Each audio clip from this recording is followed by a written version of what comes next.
குமரிக்கடலில் அமைந்துள்ள திருவள்ளுவர் சிலை விவேகானந்தர் மண்டபத்தை இணைக்கும் கண்ணாடி கூண்டு பாலத்தில் கண்ணாடிகளை அமைப்பதற்கான பணிகள் நடைபெற்று வருகிறது.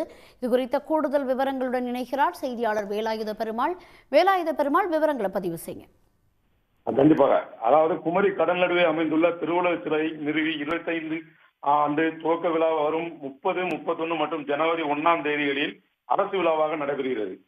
மேலும் திருவள்ளுவர் சிலை மற்றும் விவேகானந்த மண்டபத்தை இணைக்கும் புதிய கண்ணாடி கூண்டு பாலத்தையும் தமிழ்நாடு முதல்வர் திரு மு.க. ஸ்டாலின் அவர்கள் திறந்து வைக்கிறார். இந்த விழாவில் தமிழ்நாடு முதல்வர் திரு மு.க. ஸ்டாலின் அவர்கள் மற்றும் அமைச்சர்கள், பல்வேறு அரசியல் கட்சி தலைவர்கள், தமிழ் புலவர்கள், அறிஞர்கள், வெளிநாட்டு வாழ் தமிழர்கள், பொதுமக்கள், சுற்றுலா பயணிகள் என ஏராளமானவர்கள் கலந்து கொள்கிறார்கள். இந்நிலையில் குமரி கடல் நடுவே அமைந்துள்ள திருவள்ளுவர் சிலை மற்றும் விவேகானந்த மண்டபம் அமைந்துள்ள பாறைகளை இணைக்கும் கண்ணாடி கூட்டு பாலத்தின் இணைப்பு பணிகள் முழுமையாக நிறைவடைந்து உள்ளது.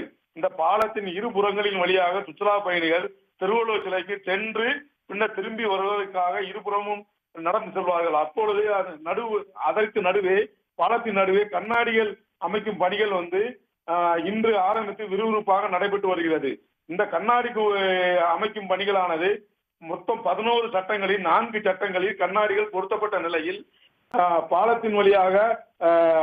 பாலத்தின் கண்ணாடி வழியாக கீழே கடல் அழகு தெரியும் காட்சி மிகவும் அற்புதமான காட்சியாக இருந்து வருகிறது. மேலும் கண்ணாடி அமைக்கும் பணிகள் நாளை நிறைவடையும் எனவும் எதிர்பார்க்கப்படுகிறது. இந்த பணிகளை அமைச்சர் ஏவா வேலு அவர்கள் நேரில் பார்வையிட்டு ஆய்வு செய்து வருகிறார்.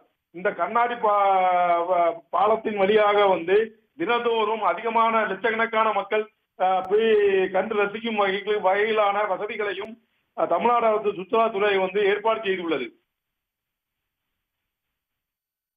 தகவல்களுக்கு நன்றி வேலாயுத பெருமாள்.